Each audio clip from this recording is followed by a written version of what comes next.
Once upon a time, there was a girl named Gertrude who wished she could be taken away to an amazing world filled with wonder and magic and laughter and joy. Lucky for little Gertrude, some wishes come true. A grand adventure awaited her. All she had to do was let go, and she was on her way to an amazing world filled with wonder and magic and laughter and joy. Welcome to Fairyland. Queen Claudia, ruler of all Fairyland, greeted little Gertrude, and went on to explain that there was a door back to her world, and all she needed to do was find a key to unlock it. A quest that should only take 2 shakes of a boggle's egg. That's about a day for those of you who left your Fairyland conversion charts at home. Then the Queen gave Gertrude 2 things to help her on her journey. A guide named Larrington Wentworth III, and a map to all the known lands. With that, Gertrude had all she needed, and so, her adventure began. That was 27 years ago. On the outside, it looks as though she had not grown 1 day older, but on the inside, she had aged every single minute of her time in Fairyland.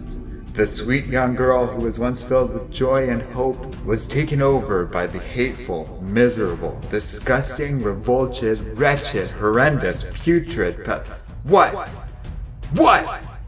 Yes, I understand the workings of your human ear and how it receives sounds quite well, in fact. Wait, what are you doing? No, God!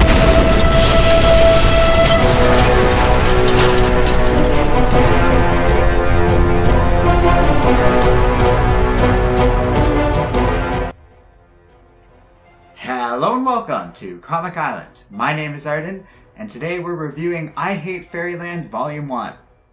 This was a Patreon prioritized request courtesy of Jeremy Renfro, and I've been interested in talking about this series, mostly because, as always, it's great for any chance for us to get away from the typical Marvel DC superhero stuff. Not that I have anything against it. Obviously I don't have anything against it, or else we wouldn't be constantly making videos about that stuff. But it's nice when we have the opportunity to talk about something else for a change, especially from the more indie crowd and image stuff.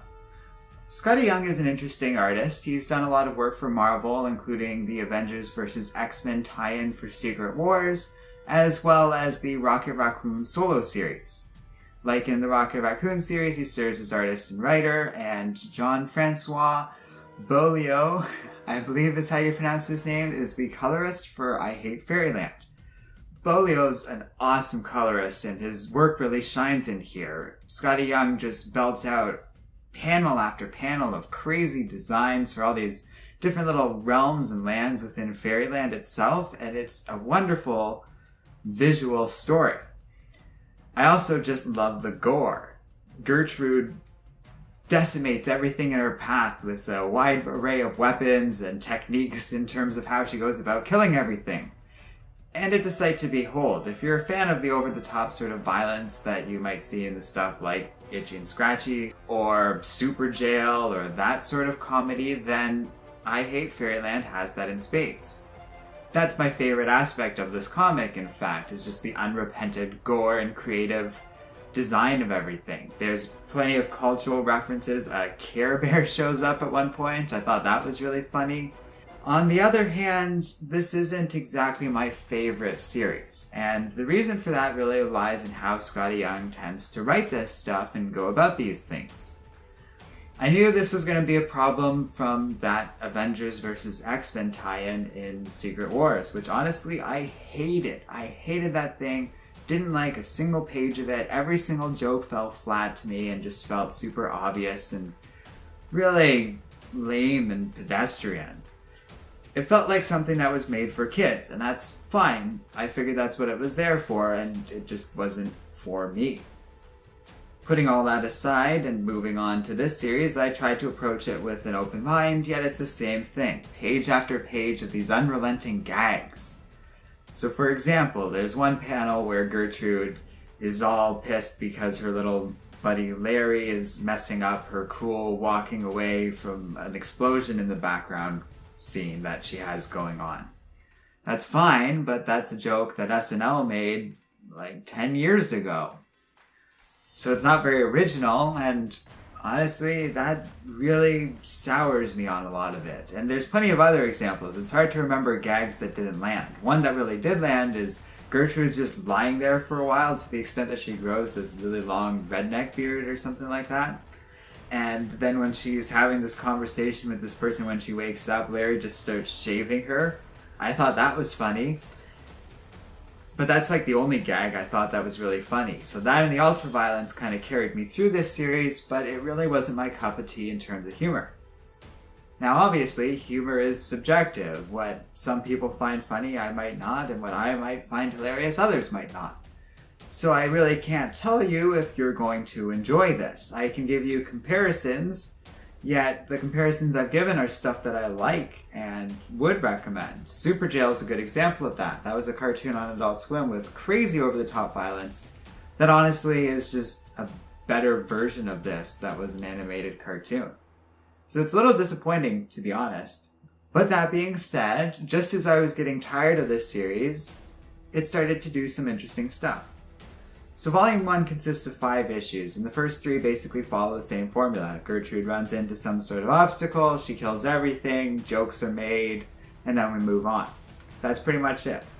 And just as I was getting really tired of this formula and all these gags and stuff were really starting to drag on me, it started getting interesting again.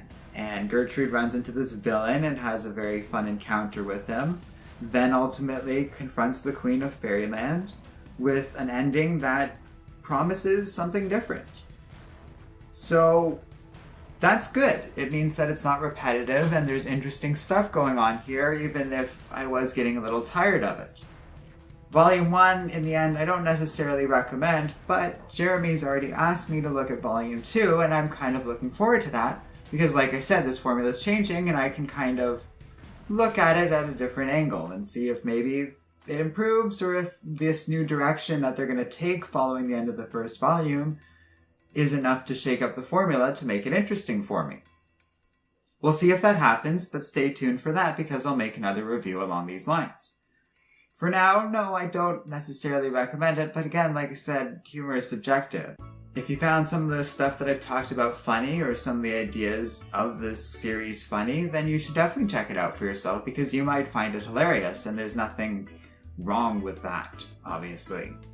So let me know what you guys think if you've read this series in the comment section below. Do you like it, or do you agree with me and the comedy didn't work for you? I'm curious what everyone thinks. Finally, don't forget to like, subscribe, and keep reading comics.